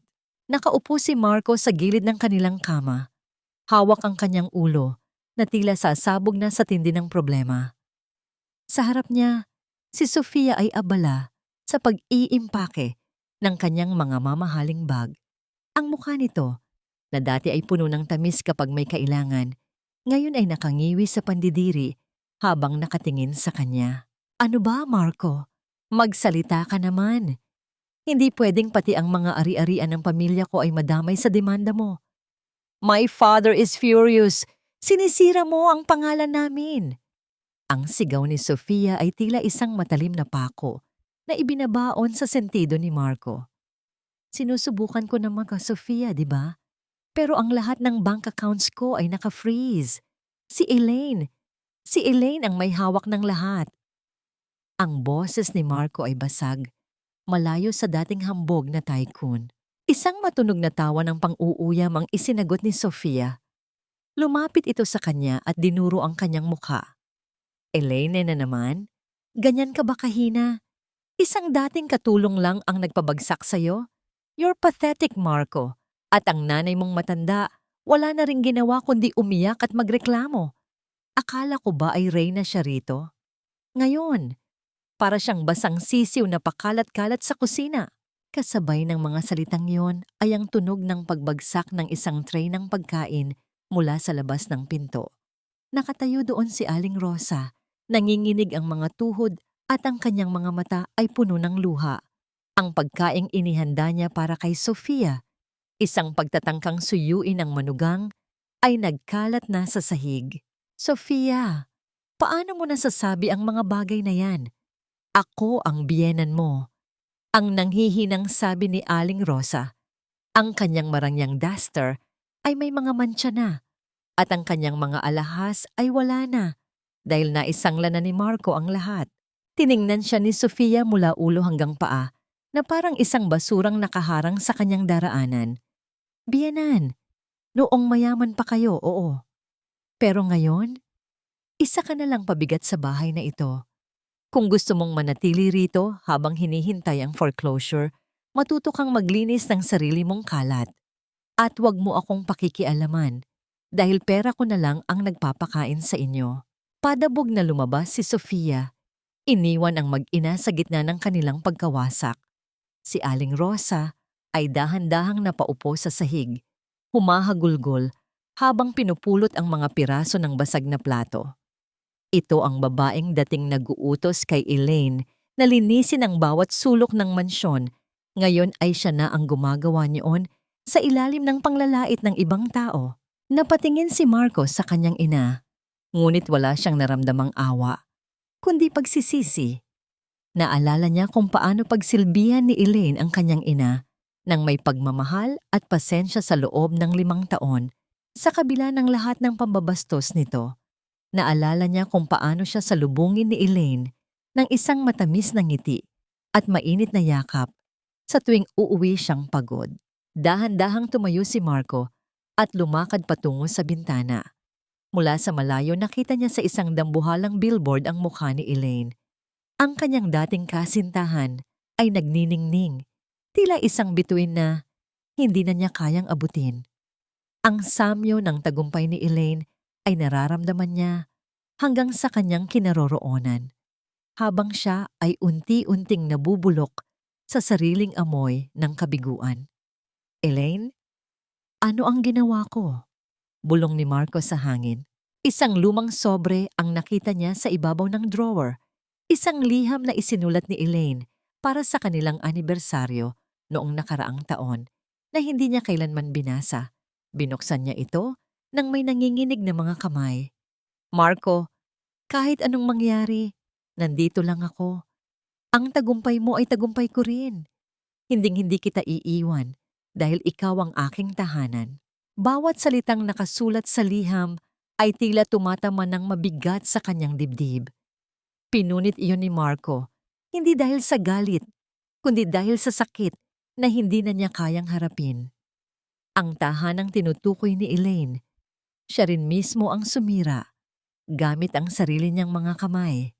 Ngunit ang karma ay hindi pa tapos sa kanya. Isang tawag mula sa kanyang abogado ang muling nagpatindig ng kanyang balahibo. "Marco, may masamang balita. Ang kaso ng falsification of documents ay may bagong testigo. Ang head chemist mo noon, umamin na siya na ikaw ang nag-utos na pekein ang pirma ni Elaine sa mga dokumento ng kumpanya. This is a non-bailable offense, Marco. Bukas, may warrant of arrest na muli." Napabitaw si Marco sa telepono. Ang tanging paraan na lang para hindi siya tuluyang mabulok sa kulungan ay ang mapakiusapan si Elaine na bawiin ang demanda. Kailangan niyang lumuhod, kailangan niyang magmakaawa, kailangan niyang gamitin ang huling alas na alam niyang meron pa siya, ang aming nakaraan. Habang naghahanda siyang umalis para hanapin si Elaine, isang huling tingin ang ibinigay niya kay Aling Rosa na nakatulala pa rin sa sahig. Ang reyna ng mansyon ay isa na ngayong anino ng kahapon. "Maghintay ka lang, Elaine," bulong ni Marco. Ang kanyang mga mata ay puno ng desperasyon. "Gagawa ako ng paraan. Hindi mo ako pwedeng hayaang bumagsak ng ganito." Hindi alam ni Marco na sa bawat hakbang niya papalapit kay Elaine, mas lalo lamang siyang nalulunod sa sarili niyang bitag. Ang karma ay hindi lamang nagpapakita ng sakit, nagpapakita rin ito ng pag-asa para lamang bawiin ito sa huling sandali. "Hija, pakiusap. Lumuhod na ako sa harap mo. Ikaw na lang ang pag-asa ng anak ko. Huwag mo siyang hayaang mabulok sa kulungan." Ang boses ni Aling Rosa ay hindi na ang matinis at mapang-aping tinig na dati ay nagpapakaba kay Elaine sa bawat umaga. Ngayon, ito ay isang basag at nangangatal na pagsusumamo. Nakaluhod ang matanda sa malamig na marmol na sahig ng opisina ni Elaine. Ang kanyang mga kamay na dati ay puno ng mamahaling singsing ay ngayon ay nanginginig at tila wala ng buhay. Ang kanyang marangyang duster ay palitan na ng isang lumang bestido na halatang hindi na plansa, isang malinaw na simbolo ng kanyang pagbagsak. Tumingin si Elaine sa matanda mula sa kanyang mataas na silya. Walang galit sa kanyang puso, kundi isang malalim at malamig na kapayapaan. Naalala niya ang araw ng party, kung paano siya itinulak at hiyain ni Aling Rosa sa harap ng maraming tao. Naalala niya ang bawat utos nito na tila ba siya ay isang hayop na walang nararamdaman. "Tumayo po kayo, Aling Rosa," ang sabi ni Elaine. Ang boses ay kalmado, ngunit may pader ng distansya.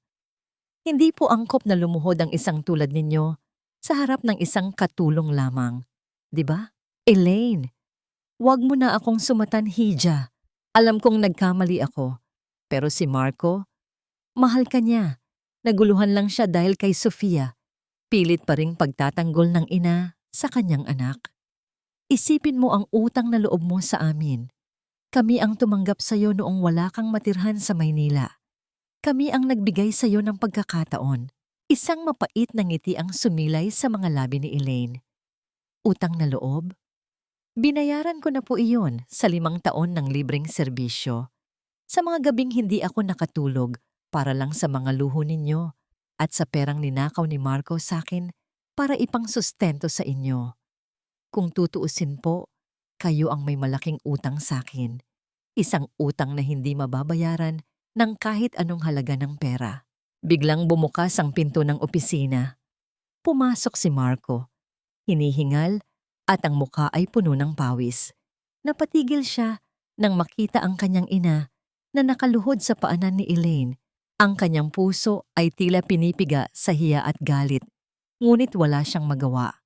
Siya ay isang taong nalulunod na handang kumapit kahit sa patalim. Elaine, please, patawarin mo na kami. I'll do anything. I'll leave Sofia. Magsisimula tayong muli, ang sabi ni Marco. Pilit na lumalapit ngunit agad na hinarang ng 2 security guards sa loob ng opisina. Magsisimula muli? Tanong ni Elaine, dahan-dahang tumatayo. Marco, ang nakaraan ay parang isang bote ng pabango na nabasag na. Kahit anong gawin mong pagdikit sa mga piraso nito, ang bango ay naglaho na. At ang tanging matitira ay ang mga sugat mula sa matatalim na bubog. Sa sandaling iyon, pumasok si Adrian sa silid. Ang kanyang presensya ay tila nagdala ng isang liwanag na lalong nagpadilim sa anyo ni Marco. Lumapit siya kay Elaine at hinawakan ang kamay nito nang may matinding pagmamahal at proteksyon. Tumingin si Adrian kay Marco nang may diretsong tingin ng isang lalaking alam kung paano magpahalaga sa isang reyna. Tapos na ang oras ninyo, sabi ni Adrian kay Marco. Ang bawat luha ni Elaine noon ay binibilang ko na ngayon bilang utang mo sa mundo. At ngayong gabi, ang mundong yon ay tuluyan ng tatalikod sa iyo. Humarap si Adrian kay Elaine. Sa gitna ng tensyon at sa harap ng mga taong sumira sa buhay ng babae, dahan-dahang lumuhod si Adrian sa isang tuhod. Inilabas niya ang isang maliit na velvet box na naglalaman ng isang singsing na may asul na brilyante. Isang brilyanteng kasing linis ng kinabukasang iniaalay niya. Elaine Diwa. Ang boses ni Adrian ay malalim at puno ng katapatan na narinig hanggang sa labas ng silid. Saksi ang langit sa lahat ng iyong pinagdaanan. Nais kong maging katuwang mo, hindi lang sa tagumpay, kundi sa bawat paghinga mo sa hinaharap. Sa harap ng iyong nakaraan, nais kong hilingin ang iyong kasalukuyan at kinabukasan. Will you marry me and let me protect you for the rest of our lives? Napatigil ang mundo para kay Elaine. Nakita niya ang panliliit sa mga mata ni Marco, ang inggit at ang pagsisisi na tila lalamon dito ng buhay. Nakita niya ang gulat sa mukha ni Aling Rosa, ngunit higit sa lahat, nakita niya ang katapatan sa mga mata ni Adrian, ang lalaking hindi siya itinuring na basahan, kundi isang obra maestra. Ang samyo ng rebirth na suot ni Elaine ay humalo sa amoy ng mga sariwang bulaklak sa opisina. Ito ang amoy ng kanyang bagong simula. Ang bawat sakit ng nakaraan ay tila naglaho, napalitan ng isang mainit na katiyakan. Yes, Adrian, yes, ang sagot ni Elaine. Ang kanyang boses ay puno ng ligaya. Nang isuot ni Adrian ang singsing sa daliri ni Elaine, tila isang malakas na kulog ang tumama sa pagkatao ni Marco. Wala na siyang babalikan. Ang babaeng dati niyang pag-aari ay ngayon ay nasa piling na ng isang lalaking masigit sa kanya sa lahat ng aspeto. Habang inieskorta ng mga guards sina Marco at Aling Rosa palabas ng gusali, narinig ang malakas na pag-iyak ng matanda at ang galit na sigaw ni Marco.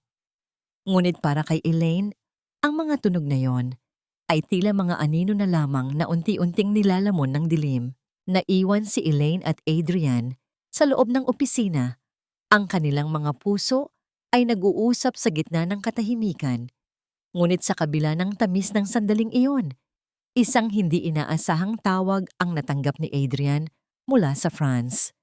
Isang balita na muling susubok sa tatag ng kanilang bagong ugnayan. Wala na, Marco. Ubos na ang lahat. Pati ang huling piraso ng dangal na pilit mong kinakapit. Tinangay na ng sarili mong kasakiman.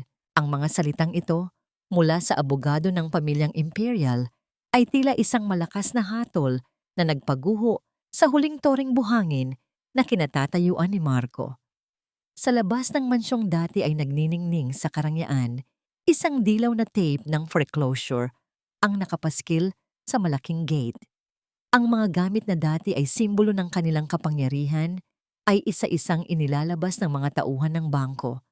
Ang mga mamahaling sofa, ang mga painting na hindi naman nila naintindihan ang sining, at ang malaking kama kung saan nangarap si Marco nang mundong siya ang hari. Nakatayo si Marco sa gilid ng kalsada, basang-basa ng pawis at ang polo ay may mga mantsa ng alak. Wala na si Sofia sa kanyang tabi. Ang babaeng pinili niya kapalit ni Elaine ay tuluyan na siyang iniwan. Matapos mabunyag na ang pamilya nito, ay sangkot din sa malaking tax evasion at pagbebenta ng mga produktong may nakalalasong chemical. Ang wedding of the year ay naging scandal of the decade. Ang bawat halik at ngiti nila noon sa harap ng altar ay naging ebidensya na ngayon ng kanilang sabuatan sa panloloko. Sa gitna ng kaguluhang ito, isang itim na sasakyan ang dahan-dahang huminto sa harap ng mansyon. Bumaba si Elaine, suot ang isang simpleng asul na dress na tila sumasalamin sa katahimikan ng dagat matapos ang isang malakas na unos. Kasunod niya si Adrian na ang kamay ay maingat na nakapatong sa bewang ni Elaine, isang kilos na nagpapahiwatig na siya ang bagong protektor ng babaeng dati ay pinabayaan. Naglakad si Elaine patungo sa pintuan ng mansyon. Ang pintuang dati ay kailangan niyang kumatok ng may pag-aalinlangan. Ngunit ngayon ay pag-aari na niya ang susi. Binili ng kanyang kumpanya ang ari-arian sa auction bilang bahagi ng pagpapalawak ng Licence de Vie sa Asia. Elaine! Elaine, pakiusap! Sigaw ni Marco. Pilit na kumakawala sa mga pulis na nakabantay sa kanya. Ang kanyang mukha ay puno ng desperasyon. Ang kanyang mga mata ay nanlalaki sa takot. Huwag mong hayaang mangyari ito. Alam kong mahal mo pa ako. Pwede nating ayusin ito. Kukunin ko ang mansyon para sa'yo. Basta bawiin mo lang ang demanda. Tumigil si Elaine at dahan-dahang lumingon. Ang kanyang pagtingin kay Marco ay wala ng kahit anong bakas ng galit, kundi isang malalim na awa. Isang awa na ibinibigay sa isang nilalang na hindi alam kung paano maging tao. Ang mansyong ito, Marco, ay hindi ko kailanman naging tahanan. Ito ay naging bilangguan ko sa loob ng 5 taon. Ang boses ni Elaine ay malamig ngunit malinaw. Tila isang tubig na dumadaloy sa batuhan. At ang pag-ibig na sinasabi mo, patay na yon bago pa ako sumakay ng eroplano patungong France. Ang tanging dahilan kung bakit ako narito ay para siguraduhin na ang hustisya ay hindi na muling mababaluktot ng perang wala ka naman na ngayon. Sa sandaling iyon, inilabas ng mga pulis ang warrant para sa mga bagong ebidensya ng illegal manufacturing na nagdulot ng pagkakasakit ng maraming mamimili. Ito ang huling pako sa kabaong ng Imperial Fragrances. Habang kinakabitan ng posa si Marco, ang tunog ng bakal na nagtatagpo ay tila naging isang malakas na hudyat ng pagtatapos ng isang madilim na kabanata. Lumingon si Elaine kay Adrian at sa gitna ng kaguluhan ng foreclosure, isang golden moment ang namagitan sa kanila. Kinuha ni Adrian ang isang maliit na vial mula sa kanyang bulsa, ang unang sample ng bagong pabango na kanilang binuo ng magkasama. Inispray niya ito sa hangin at ang samyo ng sariwang rosas at cedarwood ay bumalot sa kanila. Nilulunod ang amoy ng alikabok at pagkabulok ng mansyon. Dito magtatapos ang kanilang amoy, Elaine. At dito magsisimula ang ating samyo. Bulong ni Adrian bago dahan-dahang hinalikan ang noo ni Elaine. Ngunit bago tuluyang makaalis ang sasakyan ni na Elaine, isang huling anino ang lumabas mula sa likod ng mansyon. Si Aling Rosa na may bitbit na isang plastic na bag ng kanyang mga natitirang gamit ay humarang sa gitna ng daan.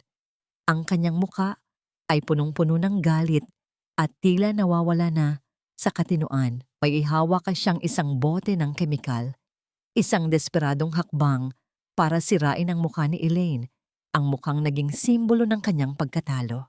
Kung hindi mapupunta sa anak ko ang lahat, sisiguraduhin kong wala ka ring mukhang ihaharap sa mundo. Ang sigaw ni Aling Rosa habang mabilis na sumusugod patungo sa bintana ng sasakyan. Nanlaki ang mga mata ni Elaine habang ang bote ay itinaas ng matanda. Ang bawat segundo ay tila bumagal. Ang panganib ay nasa harap na nila at ang tagumpay na akala nila ay ganap na ay biglang nanganib na mauwi sa isang trahedya. Sa bawat pagsubok na dumarating, may isang pusong handang maging kalasag.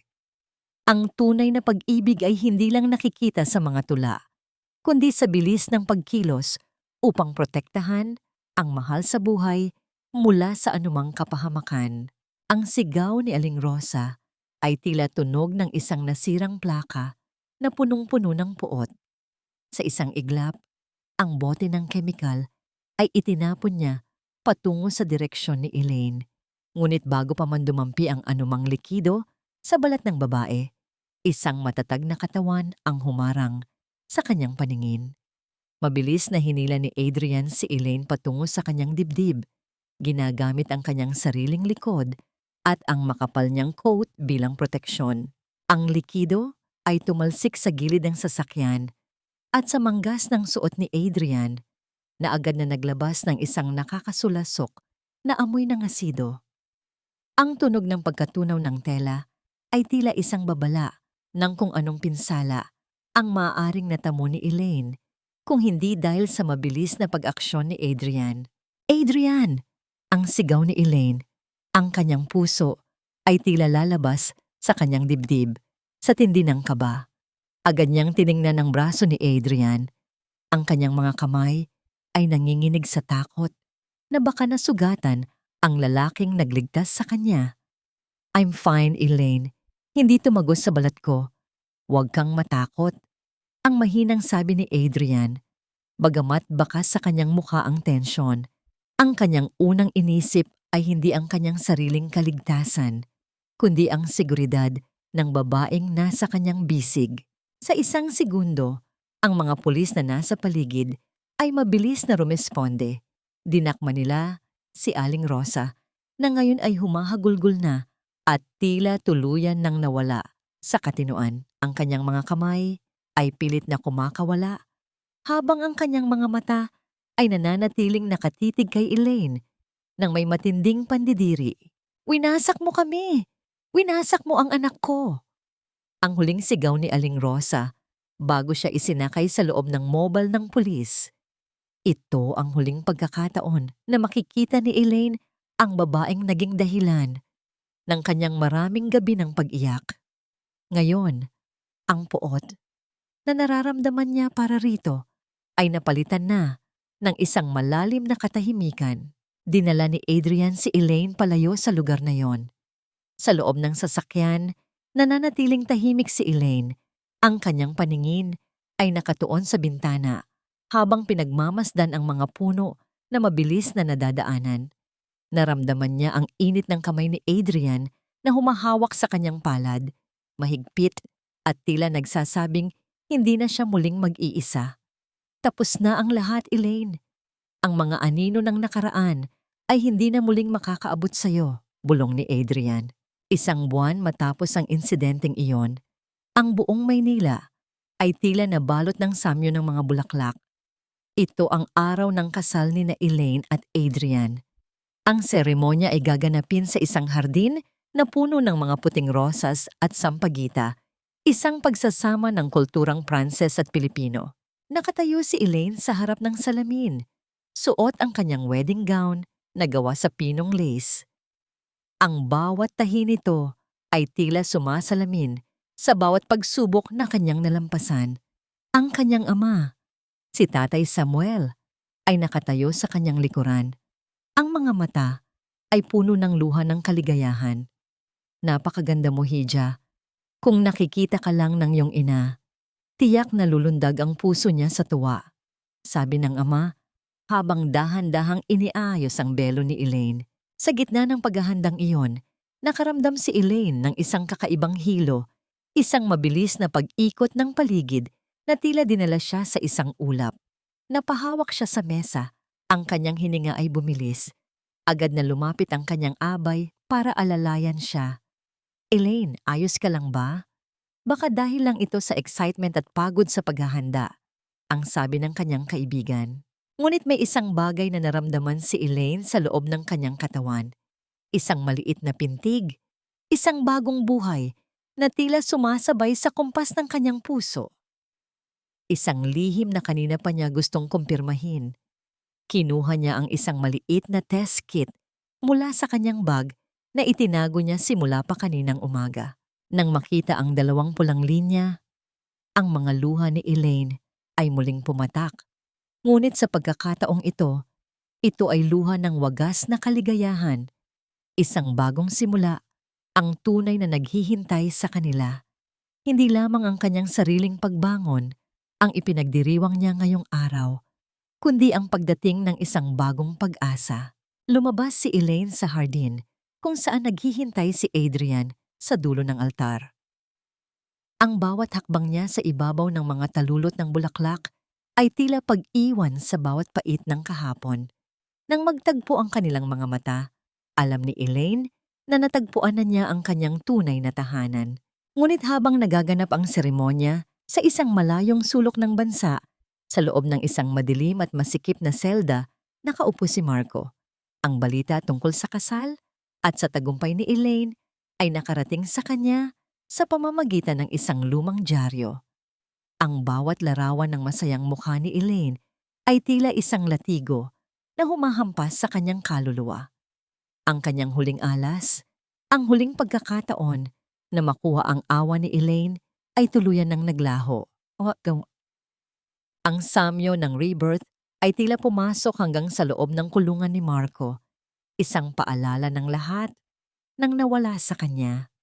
At sa labas, ang hangin ay naging mas presko. Dala ang balita ng isang bagong buhay na malapit ng isilang.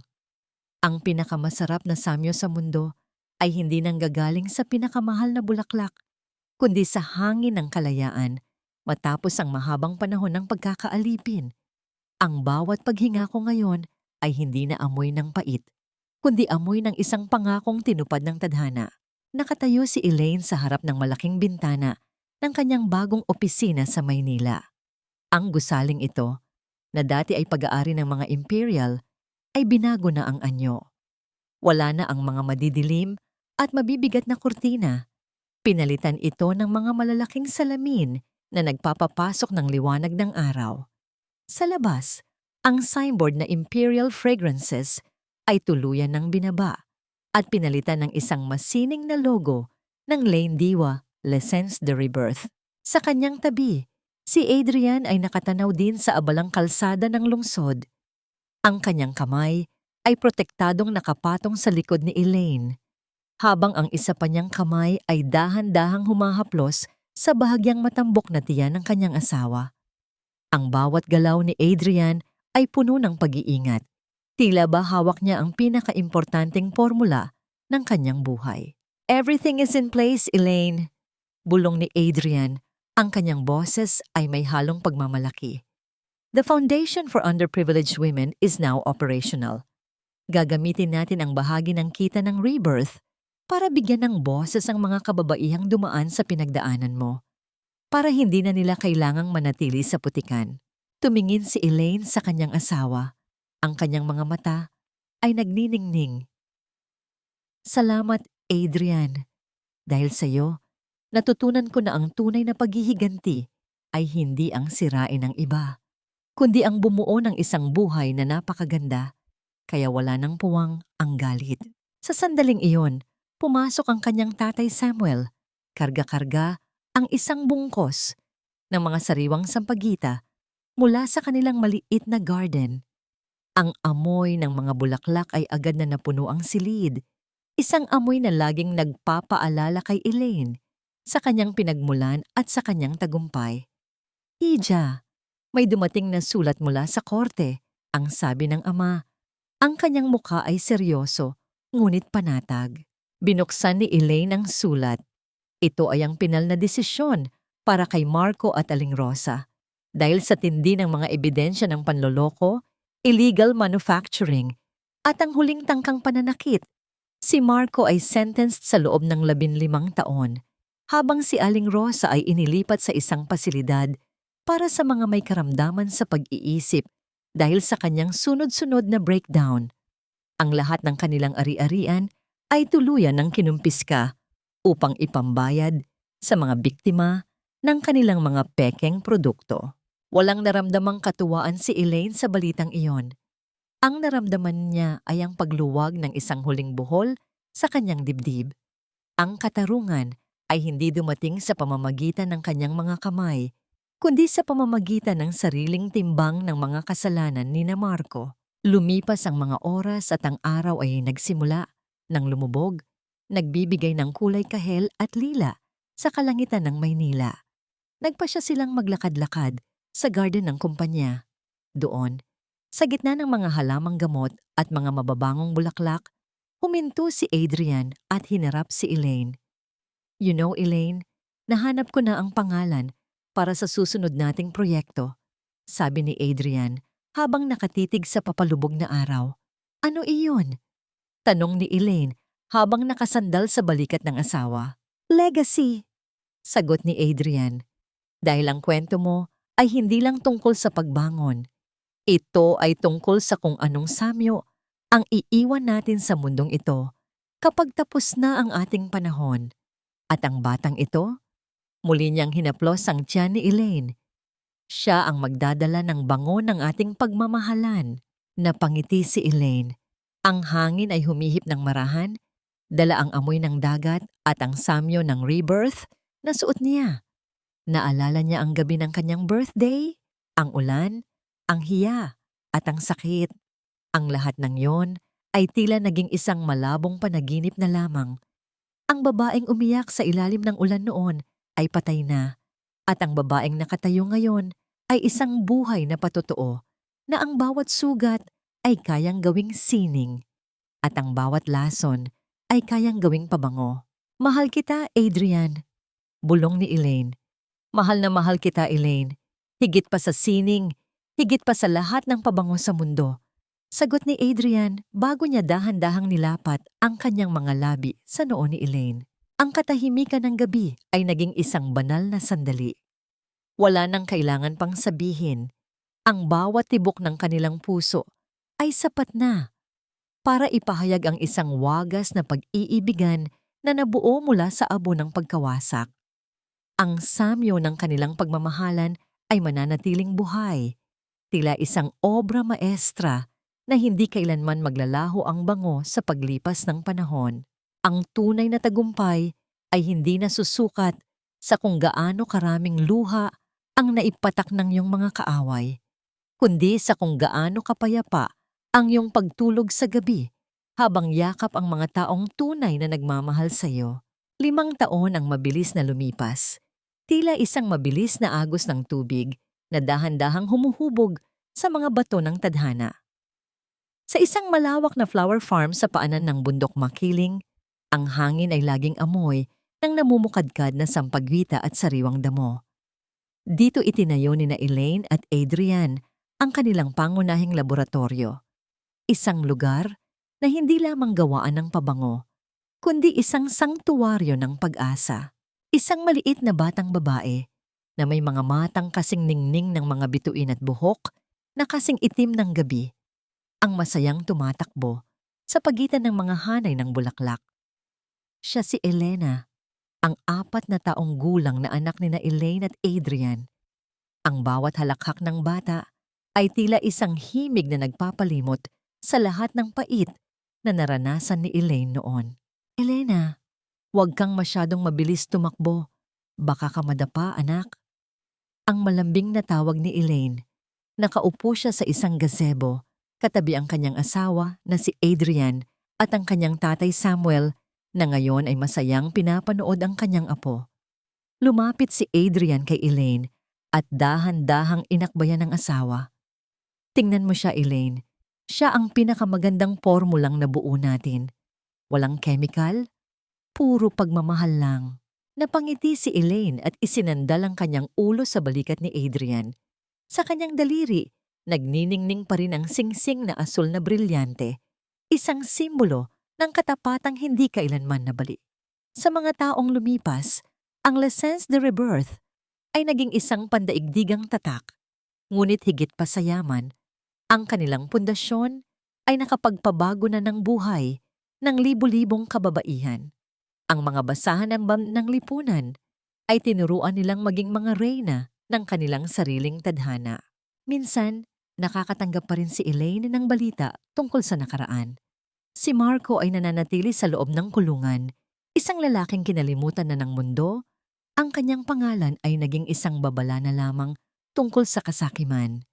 Si Aling Rosa naman ay nasa isang pasilidad, tahimik na kinakausap ang mga pader, pilit na hinahanap ang mga alahas na wala na sa kanya. Si Sofia, balita ay nagtatago ito sa ibang bansa, takot na harapin ang mga taong niloko niya. Ngunit para kay Elaine, ang mga balitang ito ay tila mga tuyong dahon na lamang na tinatangay ng hangin. Wala na siyang nararamdamang galit. Wala na ring pagnanais na makitang mas lalo silang maghirap. Ang kanyang puso ay punong-puno na ng liwanag, kaya wala na itong puwang para sa anumang anino. Tay, salamat po sa lahat. Bulong ni Elaine sa kanyang ama, na ngayon ay abala sa pagtuturo kay Elena kung paano amuyin ang mga bulaklak ng tama. Ako ang dapat magpasalamat sa iyo, Hija.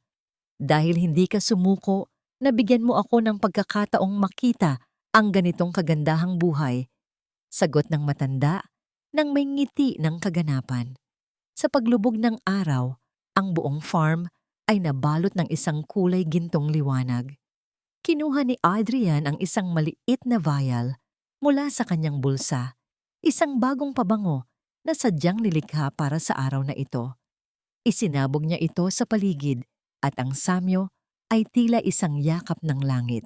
Ang pangalan ng pabangong ito ay Peace, sabi ni Adrian. Tamang-tama, sagot ni Elaine.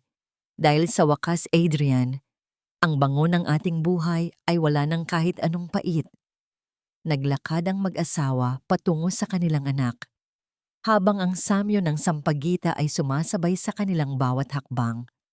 Ang kwento ni Elaine ay hindi lamang isang kwento ng paghihiganti. Ito ay isang kwento ng pagtuklas na ang pinakamahalagang laban ay ang pagpili sa kaligayahan sa kabila ng lahat ng sakit. Ito,